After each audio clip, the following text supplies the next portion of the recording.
Ustedes tienen razón en eso. Hacemos una ola pico instantánea. Tan pronto terminó el pánico, el miedo, el terror del sismo, nos olvidamos del sismo y muy por el contrario, ya no queremos que nos hablen del sismo, porque ya ese lenguaje asusta, intimida, preocupa, está como por preocupar a uno, vamos a llevar la vida normal. Cuando países desarrollados como Japón, Chile, Estados Unidos, mantienen permanentemente un programa de educación a la población a través de radio y televisión.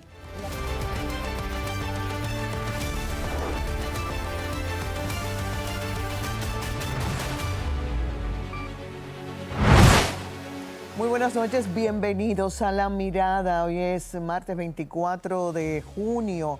Anoche hubo como un sustico ahí cuando de repente estábamos cada quien en distintas actividades y uno siente que se mueve todo y uno no hace más que pensar, bueno, primero en orar, porque ¿qué vamos a hacer?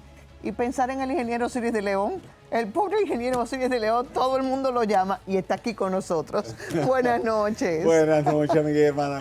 Buenas noches a todo el pueblo dominicano. Sí, tal y como tú señalas, anoche tembló la tierra y mucha gente se preocupó. Sí, mucha gente claro. se asustó.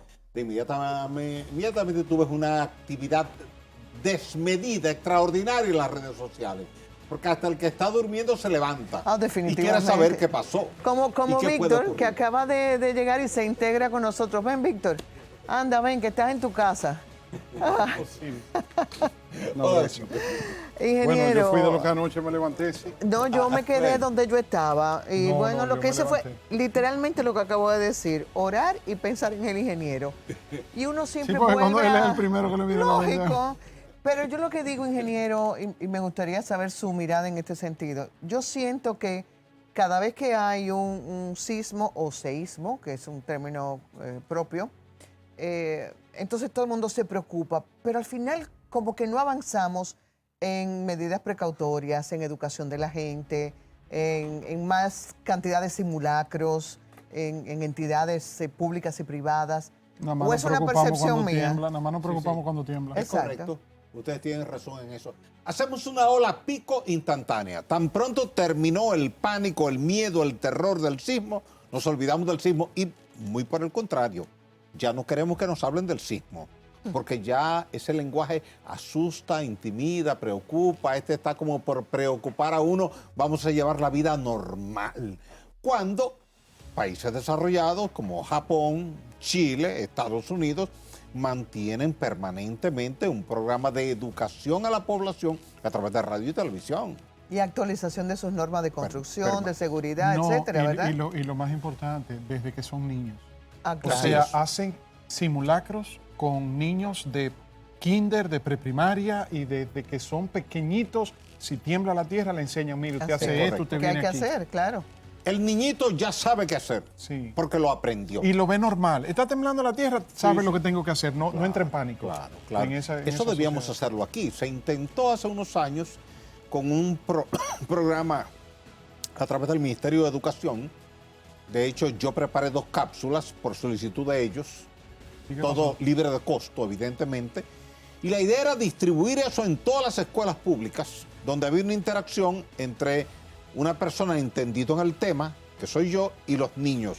Entonces, lo que yo explicaba de forma profesional, los niños lo adaptaban a su lenguaje y lo conversaban entre ellos.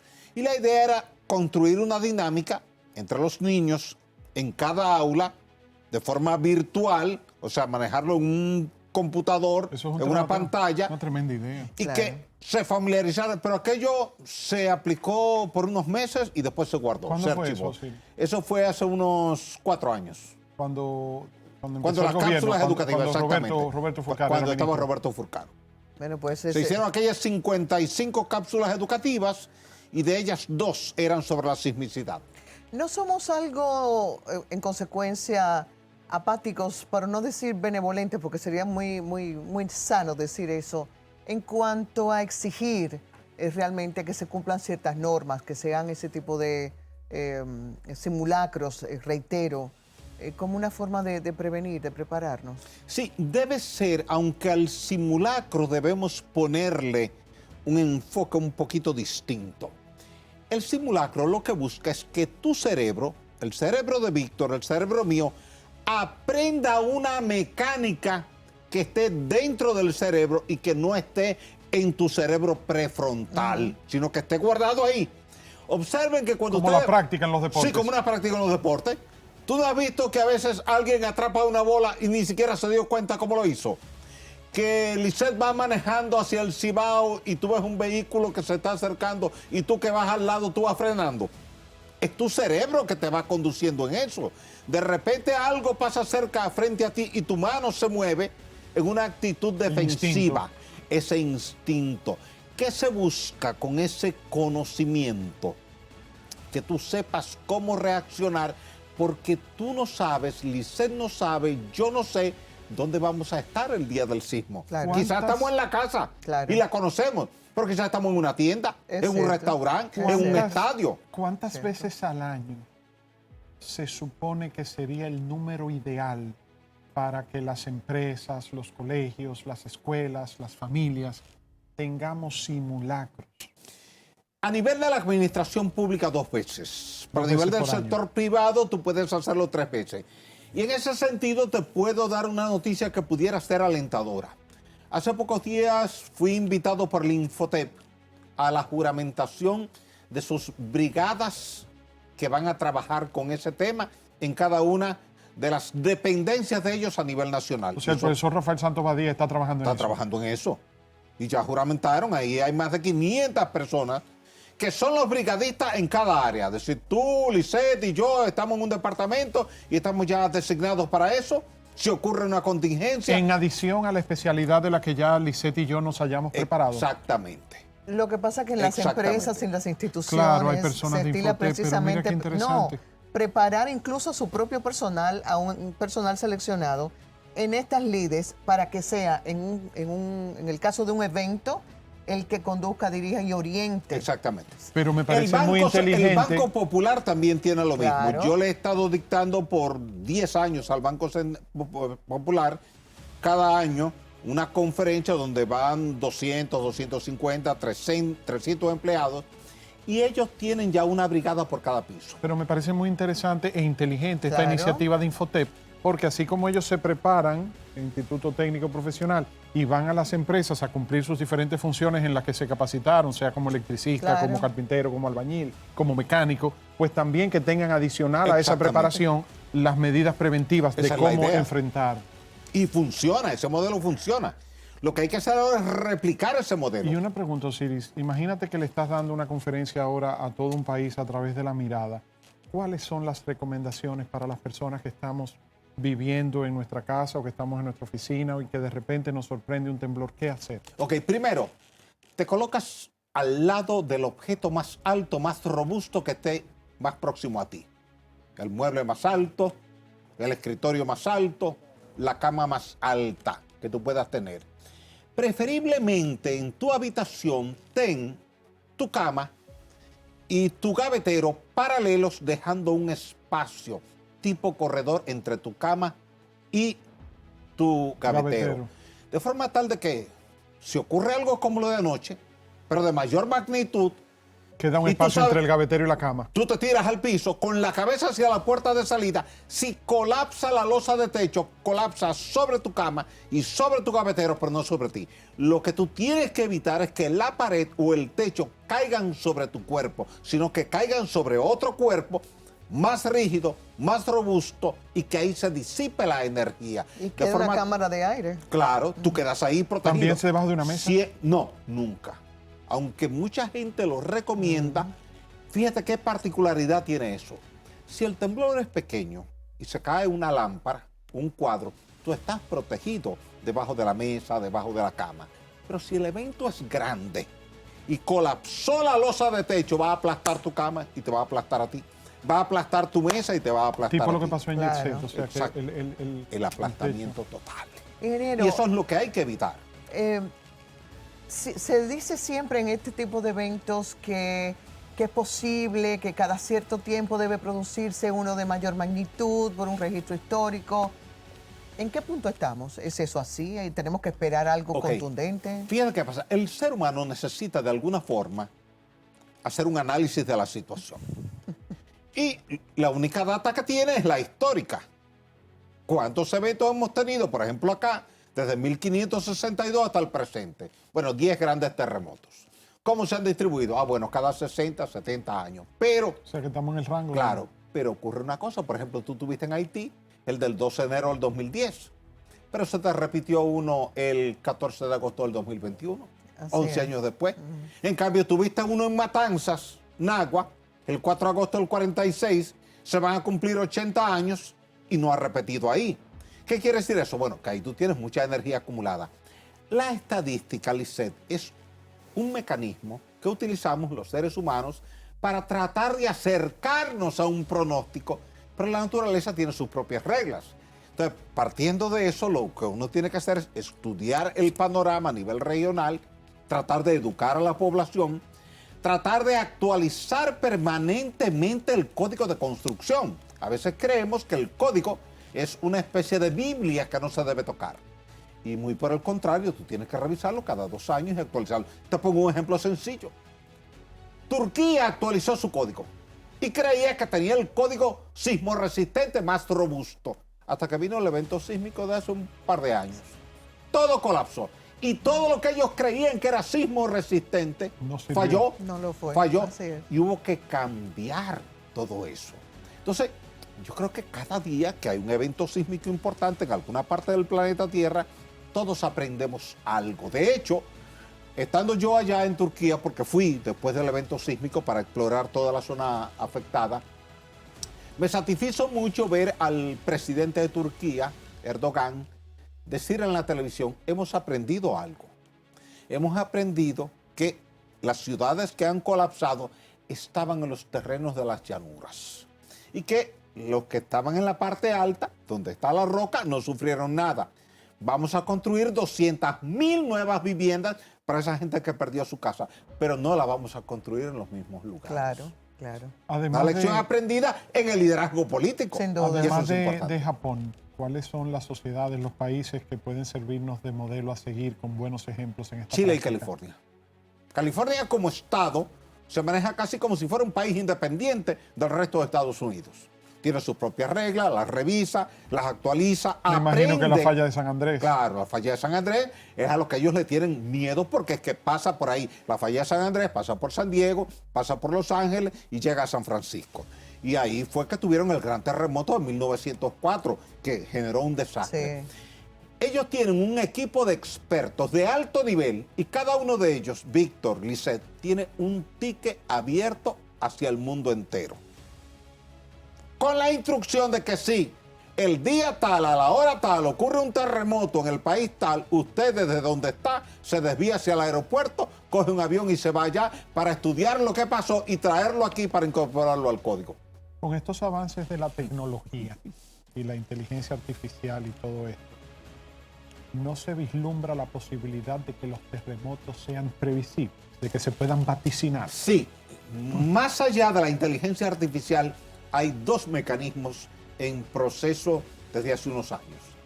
Primero, se ha podido demostrar que previo a la ocurrencia de un gran terremoto, hay una especie de perturbación del campo electromagnético natural del planeta Tierra, porque es un proceso de ruptura de la corteza terrestre y la corteza está integrada por silicatos. Y esa compresión en los silicatos genera una corriente piezoeléctrica. Y eso a su vez deriva en un pequeño campo electromagnético local que actúa como si fuera un ruido. O sea, habría que monitorear todas las placas tectónicas. Los bordes de las placas tectónicas. Y entonces Google lo está haciendo, aprovechando los cables de fibra óptica que a nivel global llevan voz y data. Y han podido confirmar que minutos antes de un gran evento sísmico, la polaridad de la señal se invierte, cambia. Entonces están puliendo el modelo para lograr un mecanismo predictivo que le permita a la sociedad en algunos años poder saber qué día y a qué hora tú pudieras tener un evento sísmico mayor. Mientras tanto, como no son predecibles, tenemos que prepararnos mejor como país. Así es. Tenemos que cerrar, pero no podíamos dejarlo ir sin preguntarle su opinión sobre el informe del caso Jet Set. Mira, el informe va en la línea esperada, una combinación de factores. Yo estuve ahí 2 días consecutivos. Tan pronto ocurrió el evento, pues llegué allí y estuve ese día, más el siguiente día, pude ver los elementos estructurales. Primero, un factor normal de envejecimiento de las estructuras que normalmente nos olvidamos que eso ocurre. Que el hormigón se va carbonatando, que el acero se va oxidando, que va perdiendo resistencia. Segundo, una práctica habitual que tenemos nosotros todos en nuestro país, de que hacemos nuestras modificaciones estructurales en función de nuestras necesidades y conveniencias. Quitamos una columna de aquí, una viga de allí, un sin muro de carga consultar allí. expertos. Sin consultar expertos, no, porque somos Porque dueños. si el experto estuviera bien. Claro, somos dueños. Entonces, como somos dueños, entendemos que también somos dueños de la decisión. En tercer lugar, que no observamos las señales, los avisos que nos da la estructura, un desprendimiento aquí, una grieta allí, una filtración allá, son señales. Claro. Y además la gente va recogiendo las señales y nos las trae. Claro. Mira, y esto, préstale atención. Y en cuarto lugar, que tenemos una cultura de que ese techo que hicimos para protegernos del sol y de la lluvia, de repente comenzamos a utilizarlo para poner un tinaco, un acondicionador de aire, una planta eléctrica y vamos excediéndonos en la carga y la carga y la carga. Y ahí, si aquello no estaba diseñado para soportar esa carga, más el envejecimiento, más el agrietamiento normal que se produce por este tema que estamos tratando esta noche, que es la sismicidad, tu casa no se cayó, ni la de Víctor, ni la mía. Pero ese temblor, revísalo microscópicamente y tú vas a ver que tiene pequeñitas grietas derivadas de ese pequeño temblor de anoche. Así Igual es. en Punta Cana, en Bávaro, en La Romana, en Macao, pero lo olvidamos. Entonces se nos van acumulando una serie de factores, no revisamos, nuestro ordenamiento jurídico no le da potestad al Estado para ir a supervisar una tienda que tiene Víctor, un restaurante que tienes tú, una heladería que tengo yo y que ya tiene 30, 35, 40 años, sometida a los agentes atmosféricos, a la lluvia ácida, al salitre, a los temblores de tierra, a la vibración del tránsito, a las modificaciones que hacen los vecinos. Y todo eso va contribuyendo a que se generen vulnerabilidades. Y como el Estado no está facultado legalmente para ir a supervisar la casa de Víctor, porque la función del Estado termina el día que termina la obra gris. A partir de ese día ya el Estado no tiene jurisdicción para inspeccionar esa casa, ni ese restaurante, ni esta tienda. En Ni nuestra está llamado- legislación, Nuestra legislación. algo que debe ser modificado. Hay que modificarlo. Por todo eso que usted ha Y creo que hay un consenso explicado. en modificarlo, actualizarlo y crear Y algo una peor. institución que se encargue exclusivamente de esa supervisión. Claro. Y algo peor, si Lisette decide hacer una remodelación o una reestructuración a lo interno de su casa, de su negocio, de su empresa, el Estado no está llamado a saberlo, al menos que ella vaya y solicite. reporte, O sea, no claro. entra el Estado a inspeccionar Solicitar, una claro. revisión. Déjame ver, igualmente el aforo. Recordábamos Lisette y yo la semana pasada que en Estados Unidos, cuando usted se monta en un ascensor, lo primero que encuentra es un letrero que dice qué capacidad para Exacto. cuántas personas Eso ese es de ascensor rigor. tiene capacidad y en la certificación de la alcaldía de que hizo la inspección hace X tiempo. Igualmente cuando entramos a un restaurante, a un salón, Un sitio público, este claro. espacio tiene capacidad para tantas personas. Exactamente. O las puertas de emergencia. Claro. Entonces ahora, con una nueva ley y una nueva institución, el Estado va, audita, si encuentra que todo está como debe ser, entonces emite una certificación por un determinado periodo de tiempo que va a depender de ese aforo al que tú haces referencia y va a depender del nivel de sensibilidad estructural. Es decir, 2 años, o 3 años, o 4 años, o 5 años. De forma tal de que te dan esa licencia. Quizás tú no llegaste a conocer, porque tú eres joven, aquella patente que le daban a los comercios en aquellos años. Decía, Claro cada que sí, de comercio Digenor. le daban una Sí, patente sí, y sí. había que ponerla en un lugar visible y renovarla cada año. Sería algo parecido, es decir, Exacto. una certificación que se adhiera a la pared. Lisette llega allí como ciudadana y tiene derecho a verla y dice, hey, pero esto vence el mes que viene, entonces tú hay que renovarlo. Y a exigirla. El ciudadano Claro. tiene derecho a exigirla si no la ve y Exactamente. preguntar por ella. Exigirla si no la ve. Bueno, Esa es la idea. tenemos mucho por delante que aprender, que mejorar como país en nuestras regulaciones, en la conciencia y en el accionar de todos, no Y en la solamente educación. el Estado, sino la propia colectividad. Ingeniero, Así es. gracias. Gracias, Gracias siempre Lizeth, por gracias, estar Lizeth. disponible para conversar de estos temas de los que usted sabe muchísimo y de los que nosotros necesitamos aprender. Abrazos y bendiciones para ustedes. Amén. Gracias.